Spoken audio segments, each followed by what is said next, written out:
Welcome back to the channel.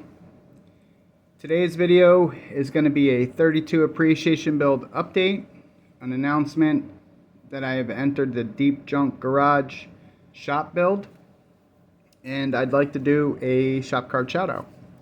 Today's shop card shout out is brought to you by Skip-O-Matics Model Mania. Got this from Skip a day or two ago, I guess.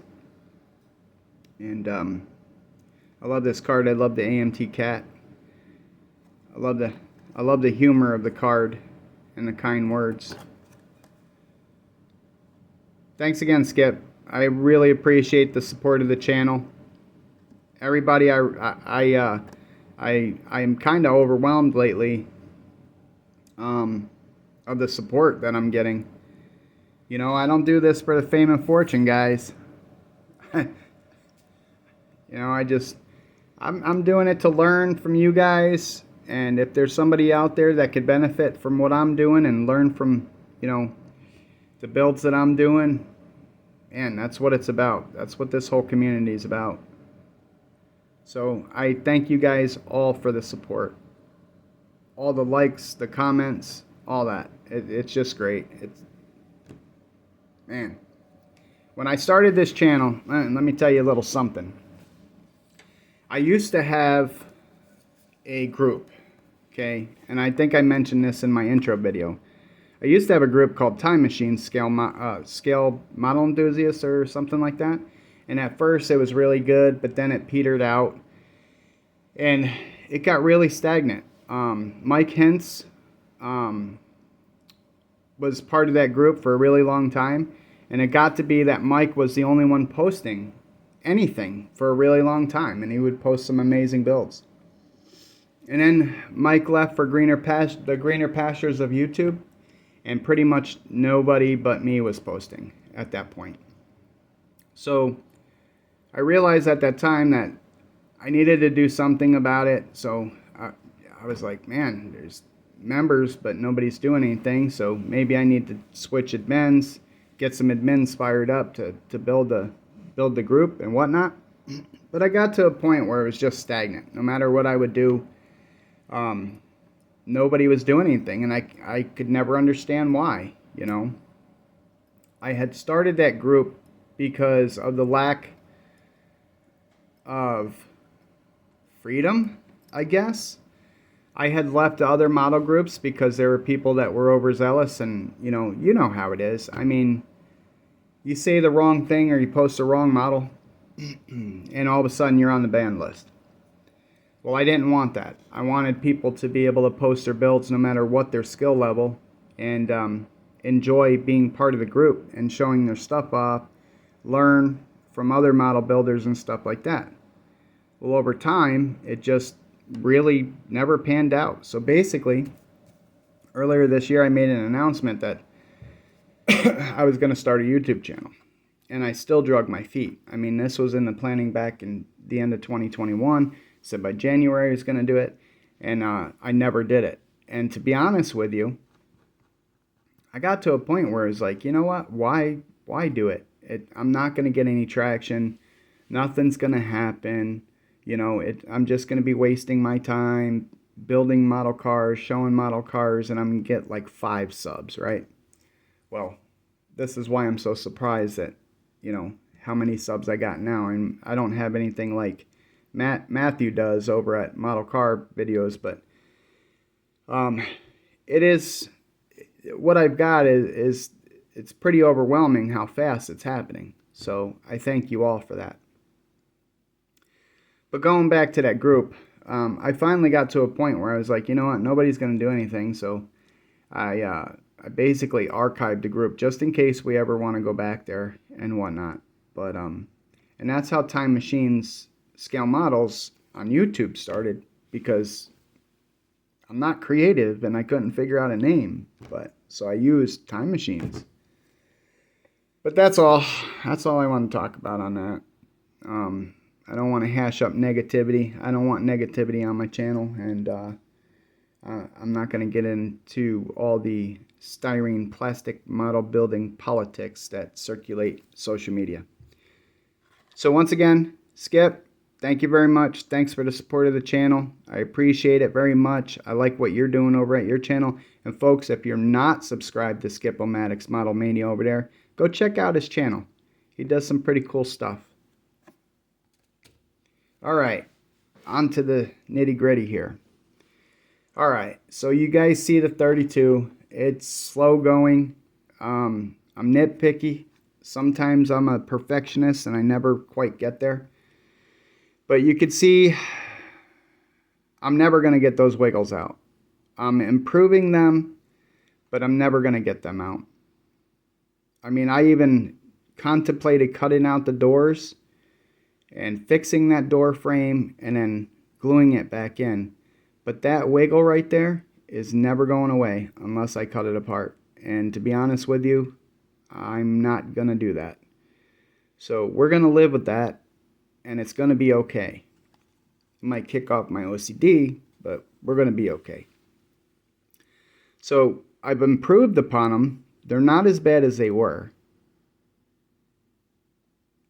It's just a consequence of using that round rod down here and, not being able to get in there and shape them properly. So basically the next time I know better that, down here where you have all these different curves and different body lines and stuff like that, it's probably just best to use putty and stuff and then shape them out with sanding sticks and stuff. So other than that, I wanted to be in mock-up today, and I probably will be later, but I wanted to have this on wheels, but I keep having little mishaps. Speaking of wheels, so I got to looking at the kit wheels, and I'm like, you know what? They, they look like Halibrands, and I don't know exactly what they are, but looking at some old school Halibrands, they kind of look like Halibrands if you look deep in there. And to me, they look, 50s, 60s era correct. Now what I did was I dull coated them at first to get that, that more aluminum look, I guess. I don't know. But I dull coated them, and then I realized, Rob, you sanded on these and you didn't take Molotow and touch them up or anything, so I had black streaks all over them, where I sanded on them. And I was like, fudge. So I went and I took the Rust-Oleum Bright Coat and hit them. And to be honest, guys, I kind of like that stuff for stuff like this. The Rust-Oleum Bright Coat. I did some bumpers with that stuff on another build once, and they came out pretty good. The problem is you can't touch it. That's the thing, and I got a fingerprint in these when I was pushing them in, so I didn't even think about it. But one of the other issues is these wheels are going to go back into the purple, or go into the purple pond, because what I noticed on one of them, there's a lot of dirt in here, okay? Not to mention my darn fingerprints now, but there's a lot of dirt. So I didn't clean them before I took them out to paint them up.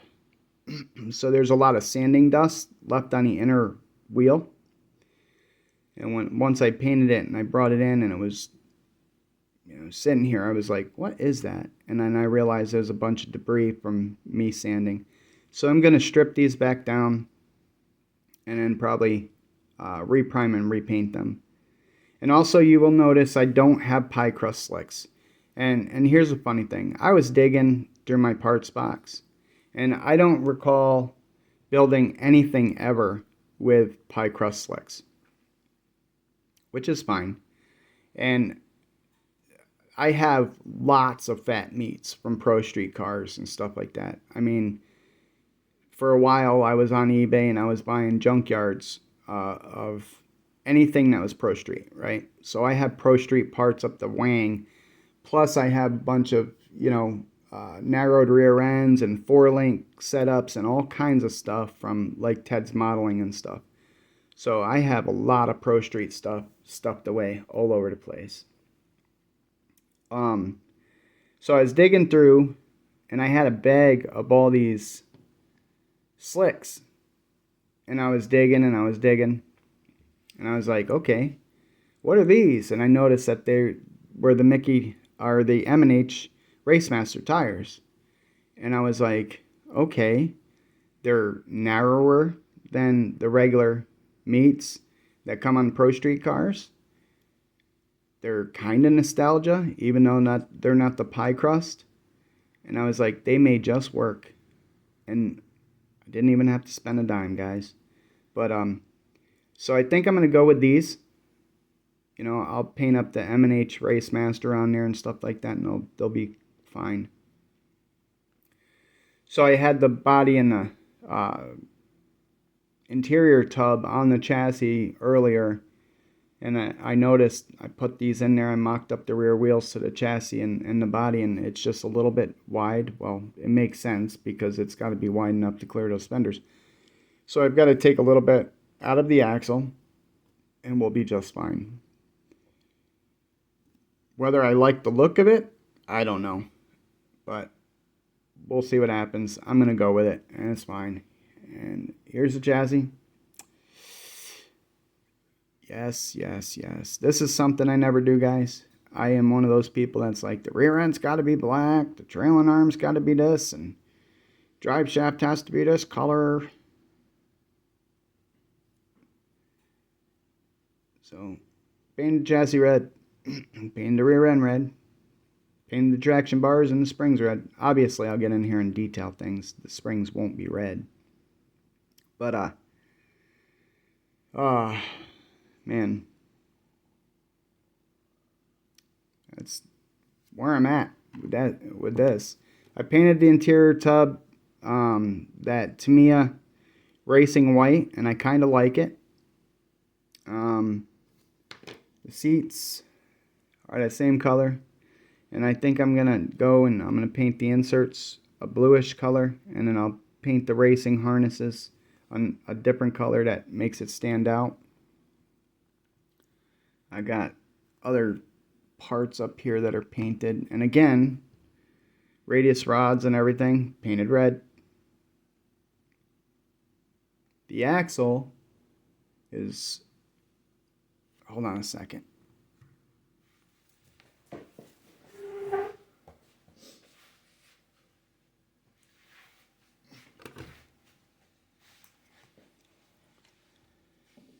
In the last update, I told you I was going to remove some leaves out of the leaf pack, and I've done that. And then I did this tab up here. And it actually accomplished what I wanted to. I had it up there. It did, you know, go up into the chassis a little bit more, and which means it'll lower the front end. And we're going to see. We're going to see how it goes. Little itty parts that I de-chromed, and then I was like, man, I need to put chrome back on them. So Molotov to the rescue. I don't know. That's about it for the 32, I guess. Like I said, it's slow going. I'm trying to pay attention to the little things, and you know, you run into problems with these kits too, and sometimes you have self-inflicted wounds that you cause because you're going too fast or not paying attention or what have you, and you know, you got to take a couple steps back, and that's okay. It's all right. I have time. I think I should be able to build this in time. It's not a difficult kit. There's not a whole lot more I've got to do to it, but yeah, I just want to make sure that I cover all my bases, dot my I's, cross my T's.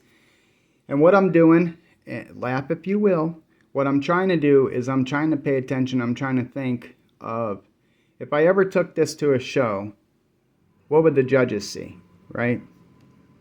So basically, I am trying to pay attention to everything, but I'm trying to make sure that my fit and finish is going to be good. So like you'll see on the frame horns and stuff, right? I don't know how easy that is to see. The frame horns and spreader bar glue on here, okay? And there's this huge gnarly seam right here, and it doesn't fit well, okay? It doesn't fit well at all. If you ever built this kit, you'll know that.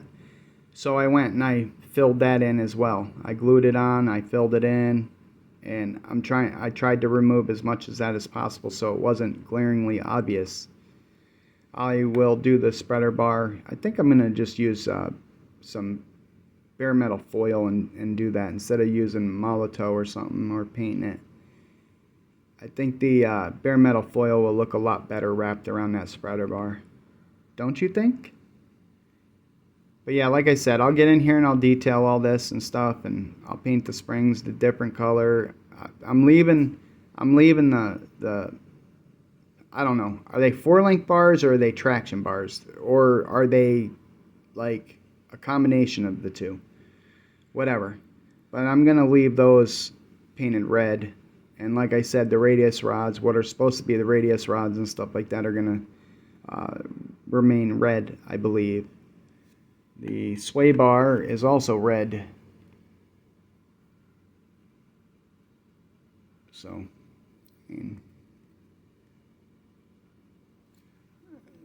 I got the radiator or the grill shell primed up.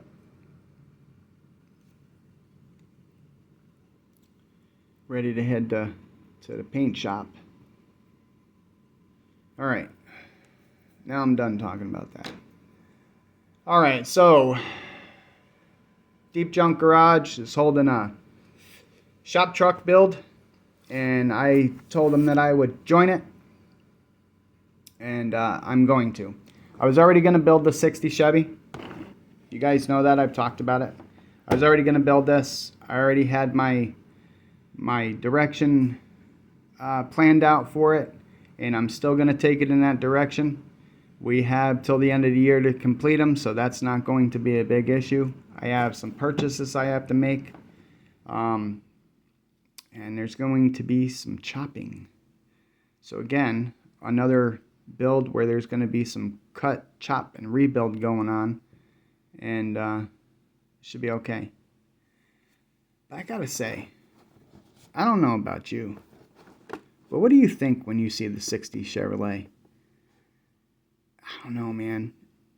The 60s were so ugly. The 60s, and I think up to, where were they, 62, I guess, had these big bulges on the hood. It makes it look like somebody went and bumped their forehead and they got big old contusions on their forehead and their forehead is protruding. It's always what that reminded me of. But that's okay. We can take the ugly Bettys and make them beautiful, right, guys? So, yep. Deep Junk Garage, shop truck build. That's what I'm doing. That's my story, and I'm sticking to it. I don't know what it's going to look like when it's done, but we're going to see. I've seen some pretty cool builds of that. I've seen some people do some pretty cool builds of that, so, you know, I have faith that I'll be able to do a decent build on that, too. So, that is all I got, guys. You know, keep liking those videos, keep commenting on those videos, and share them with all your friends and family. All right, guys, until next time, see ya.